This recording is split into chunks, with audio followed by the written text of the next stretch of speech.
Well. 100 subs. Someone's getting popular. Guys, thank you for subscribing. 100. It's not a lot, obviously, but it has been a month and I'm planning to post one video a day for the rest of my life. So we'll see. Planning to get to a million in 2 months. Okay. So give me a sub if you're not subscribed. Okay, so in this video, I'm gonna talk with you on how to actually use AI in not in sales, but in general business when we are talking about local businesses. And if you're a local business owner, this could help you, to identify what are the things that where you can actually integrate AI, or either you need it or not. I'm not some sort of a coach or not even a consultant that can actually help you, or give you an advice on how to grow the business. Just will share my thoughts and maybe you'll find it helpful. Basically, when we are talking about AI, if you are like AI will not help you to start or build the business, and it will not help you to survive in the business, right? So if you have the current like problems, if you are trying to basically stay on top of the market, or like if you're on top of the market, so you're probably on the in really good position. But if you are struggling in terms of sales, revenue, clients, it's not going to be a magic pill that you just use and all your problems go away. Because if you think about it, like in order to grow, you need a few things. First, again, we're talking, let's talk primarily about local businesses like plumbers, like solar, like any sort of med spas, any sort of gyms, service-based business, physical location businesses, doesn't matter. So cafes, restaurants, you need traffic, right? So you need people to actually see your offer, right? Then you need sales. Basically, you need to convert them into from they're not even leads. These are basically leads could be, traffic could be just cold, or the leads that are kind of warm traffic. So you need to convert them into customers, and then you need to manage them. So three things: traffic, sales, and management.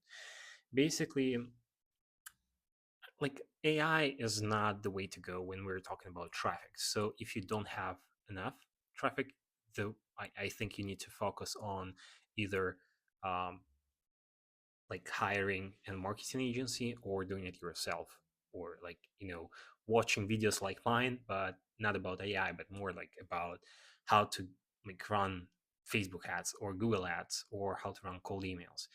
Obviously, AI can be used in all these different sub niches and sub routes, like the AI will and now used in traffic. So marketing agencies are doing it. I use it, I already mentioned that for my agency, I heavily, not heavily, like relied on cold emails. It's 50-50 cold emails and referrals. So, and obviously, we use AI in cold emails all the time. So it's part of the tool, but it's not like we use AI for getting traffic. No. So there are an existing tools that you use to get the traffic. And then, AI is just a helper. So it's not, the best way to think about AI in general. Then, when we are talking about sales, obviously you need to convert the traffic into into your paid customers. So that's where AI can help, and in management, obviously. Okay, so I am sharing the screen right now. You can see these are some of the things that I draw. So there's an AI, and I like to think about AI in three different ways: as a text based, voice based, and automation based AI, right? So for the text and voice based, these are primarily conversational AI. It means that your not customers, these are your prospects or leads, and then customers, your current clients, talk to this system, to this agent, to this bot, to this chatbot, doesn't matter. So that's why it's called conversational.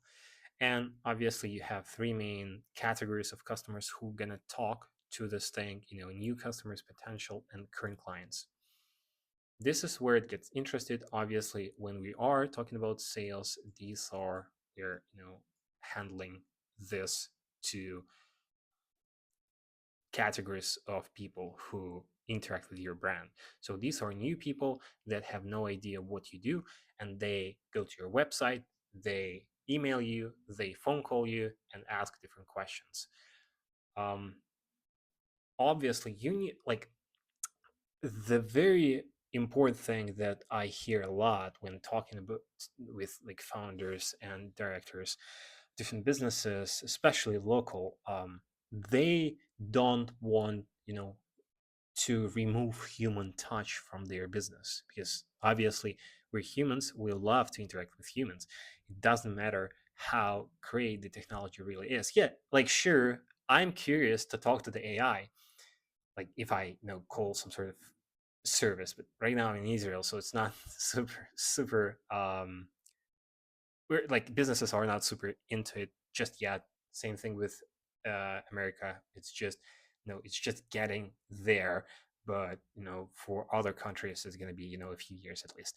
Anyways, so what I'm saying is that obviously people want to talk to humans, and like I hear a lot that like agencies are trying to sell this conversational AI for consultants or coaches.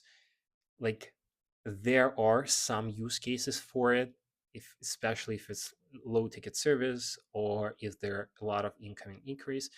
But like especially in consulting niche, people are coming into your business to talk to you or to your team, not to the with the AI, right? So it's like I don't think that this is the really way to go for. Of course, with voice AI, you can clone the voice, you can clone your voice, or if you're providing the service, you can clone a voice of a like this coach. But it's these are some gimmicks and tricks, and I think they'll ruin the business eventually. So we do not want to remove the human touch from the business. What we are trying to do is we want, it's very simple. We want to provide better experiences to the clients, and they don't really care who they speak to. Is it this AI, BI, PI? Is it some sort of the guy from Philippines, from Israel, from US? Like, of course, it does. It is really important in terms of reputation when we like if they'll call and the guy who's going to respond to their to their phone call will not know how to speak English. Obviously, it's bad for their reputation. But again, to simplify it, it doesn't matter. It's just inter- like the person who respond need to provide the great information in great details right away. Again, it doesn't matter. So if the caller will understand Chinese better than English, so it's better to provide the information on Chinese, and it will be more helpful to the final user. I think you get the idea, right? So it doesn't matter what tools you use, it's just a matter of making clients and customers happy. So that's where AI kind of gets a use case to provide up to date, of course, like 24/7 out of office replies to all the queries, and also provide it instantly, either through voice or calls, especially if we are talking about repetitive things that customers and clients ask over and over, and just providing information or like trying to get information about the services, trying to book something. This is where AI is really helpful, and this is where that's why I mentioned that it can increase the sales basically by essentially converting more leads into customers, more traffic into the clients. So by providing up to date and instant experiences. Again, it's not a case for all the businesses, but this is usually what we do and we see for our clients. Okay, so and then current ones. Obviously, for the local businesses, it's a bit different. If it's a B2B business, when we talk with manufacturers or wholesalers, distributors, they work with B2B companies and they rely heavily on recurring purchases. So like for local businesses it's different, but if there are memberships or if you have a great CRM with, if you offer some sort of med spa service and you know that your client comes there every like month, so this is where the communication with the current customers comes in. Same thing, to provide them all the information about either their appointments, accounts, services, what they bought, what is planned, up to date, like through all touch points with the business, from phone, email, social media, forms, web chat. It's very helpful, and it just improves the satisfaction of your service. Okay, I think it's pretty clear, right?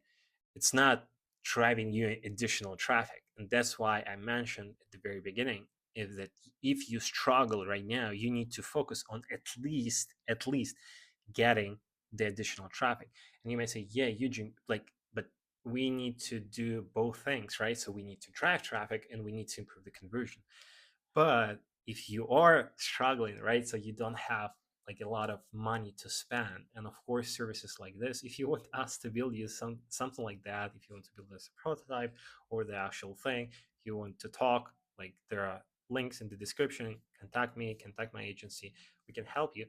But what I'm saying is that you need to primarily focus on the traffic first, because and delegate your resources there, maybe test the marketing team, test that they work, they know what they're doing, they're driving traffic, you're starting to see the sales, and then we come in and basically provide the improve the conversion, and thus providing more revenue, since plus you don't need to spend too much money on the management side.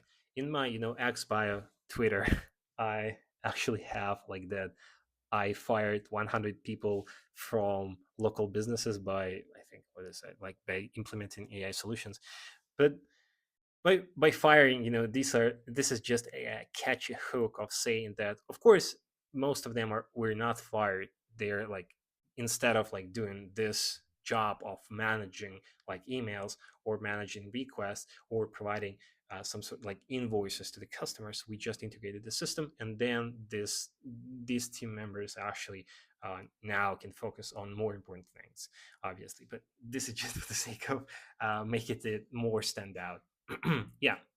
So this is one thing, the conversational AI, right? For the automations, this is where it gets bigger, since automations can be implemented in a lot of different ways into probably all of the processes that you have in your business, besides the actual physical communication either with your employees or with your clients. But these are some popular ones that we do as an agency, like email automation, automating the request. It's kind of conversational, but again, it's through the email. Same thing when customers communicate through the email, process their queries. Docs, again, like creating documents, processing documents from clients to clients based on the certain documents, do certain things. Research, and not sure how relevant, it's probably not relevant to the local businesses, for example, for the insurance, when they receive a request and they need to like see all the offerings from different companies. This is where it comes, like this is where research comes in, to see all the websites, compare different offers. And the creation here, in terms of the creation of the content, most local businesses do not really are into the content game just yet. Of course, the SEO is very important, and right now most of the most of it can be replaced through AI by creating the content. Of course, SEO and SEO specialists are still very, very important to identify. And this is where they usually use these tools. And that's why it's easier for them. But it's still like, if you want to do some basic SEO, you can do it yourself. But I think if you need something more advanced, you'll still need to hire the team. But keep in mind that they will probably use some sort of AI to create all the content. Right. And for your like regular posts, for your social media accounts or on your website is a blog post, but again, it's very related to SEO. Yeah, so on the automation side, it's very broad, depending on the use case, depending on the niche. But again, this is operational side. If you are struggling, it's not going to help you to earn more money. It will help you maybe. So one case that we had, we worked with a company from Phoenix. They were doing the and they are doing the water restoration services. So what happened there is that when we talked to the founder, they had, I think, 19 people, and before actually talking to him, they fired 10 or 8 employees. So they were not, no, they were struggling. And this is, a use case where we actually implemented, and they were doing it everything manually. So we implemented a, I think it was chatbot, voice bot, and automation for the proposal creations, I think. So we automated these three things, and then this guy actually, like, literally fired 2 people. This is very rare use case for the company to use AI when they are not succeeding, and to actually, fire people because of that. Usually, when we implement some sort of service, it's either still managed by an employee inside the team, and then they add like new stuff and new tasks for this employee. Anyways, guys, don't want to get any more of your time. Thanks for watching. Subscribe. Peace.